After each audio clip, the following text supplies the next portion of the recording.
Bapak,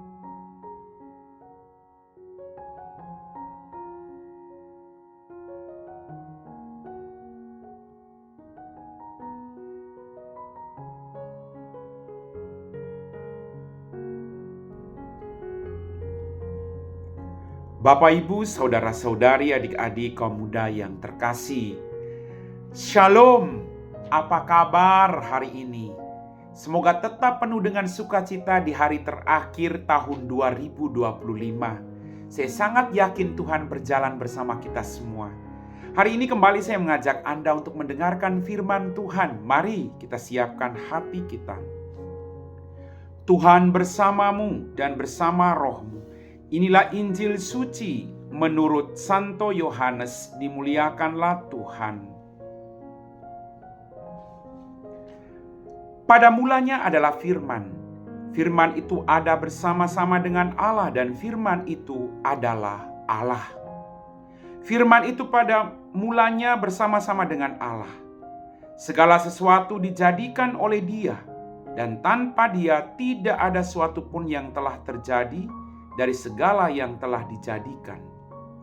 Dalam Dia ada hidup, dan hidup itu adalah cahaya manusia.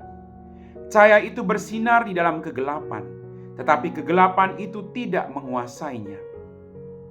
Datanglah seorang yang diutus Allah, namanya Yohanes. Ia datang sebagai saksi untuk bersaksi tentang cahaya itu, supaya melalui dia semua orang menjadi percaya. Ia bukan cahaya itu, tapi ia harus bersaksi tentang cahaya itu.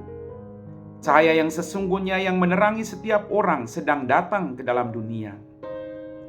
Cahaya itu telah ada di dalam dunia dan dunia dijadikan melalui Dia, tetapi dunia tidak mengenali Dia. Ia datang kepada miliknya, tapi orang-orang miliknya itu tidak menerima Dia. Namun semua orang yang menerima Dia diberinya kuasa supaya menjadi anak-anak Allah, yaitu mereka yang percaya dalam namanya. Orang-orang yang dilahirkan bukan dari darah atau dari keinginan jasmani, bukan pula oleh keinginan seorang laki-laki, melainkan dari Allah. Firman itu telah menjadi manusia dan tinggal di antara kita. Dan kita telah melihat kemuliaannya, yaitu kemuliaan yang diberikan kepadanya sebagai putra tunggal Bapa, penuh anugerah dan kebenaran.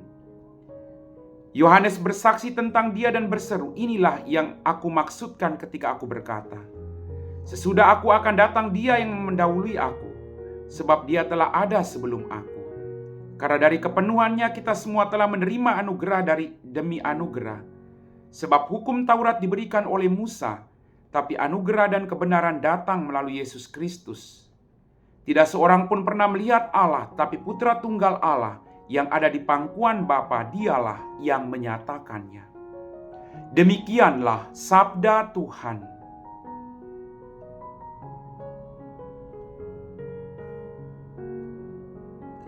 Bapak, Ibu, saudara-saudari, adik-adikku yang terkasih, cahaya sangat dirindukan oleh semua orang, terutama ketika lampu padam atau situasi gelap.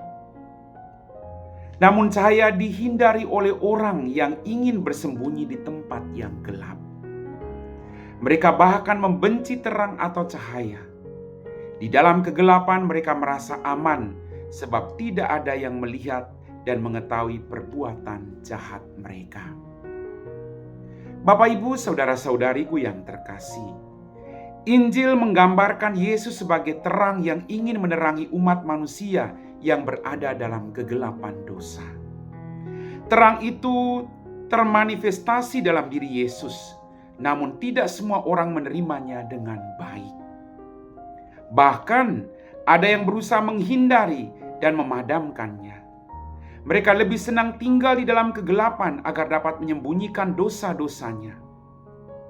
Contoh yang paling konkret adalah kelompok orang-orang Yahudi yang tidak mau mendengarkan dan menerima Yesus. Sekalipun mereka mengetahui bahwa Yesus berasal dari Allah, namun mereka memilih untuk tidak percaya. Bapak, Ibu, saudara-saudariku yang terkasih, kita dapat menemukan contoh orang yang tidak mau menerima terang. Kita bisa menemukannya di dalam keluarga, komunitas, lingkungan kerja, sekolah, dan lain-lain sebagainya. Orang yang tidak mau menerima kebenaran dengan alasan gengsi dan merasa diri lebih.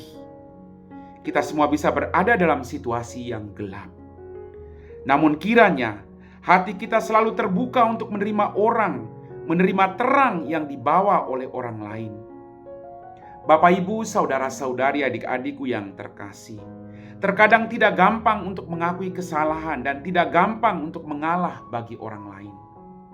Namun kita harus melakukannya sebagai perwujudan akan keterbukaan hati kita untuk selalu menerima kebenaran tentang Tuhan yang bisa hadir dalam diri sesama kita. Kita perlu memilih kerendahan hati untuk menerima kelemahan diri, sebab dengan itu terang tersebut akan menerangi hati dan pikiran kita. Amin.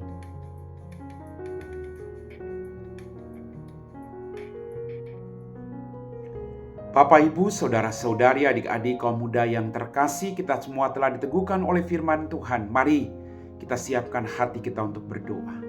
Dalam nama Bapa dan Putra dan Roh Kudus. Amin.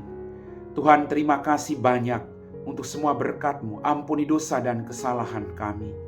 Di penghujung tahun 2025 Tuhan, hanya bisa kami ucapkan limpah terima kasih yang mendalam Tuhan, untuk setiap penyertaan-Mu di tahun-tahun ini. Ada banyak pengalaman suka dan duka. Tapi kalau kami masih bisa bertahan hingga saat ini, itu bukti bahwa Engkau berjalan bersama kami. Engkau setia mendampingi kami.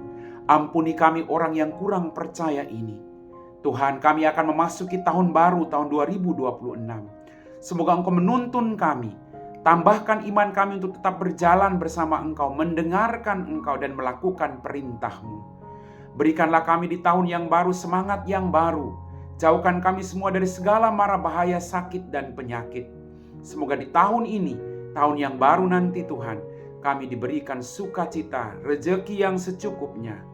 Kami puji Engkau Bapa kini dan sepanjang segala masa. Amin. Tuhan bersamamu dan bersama roh-Mu.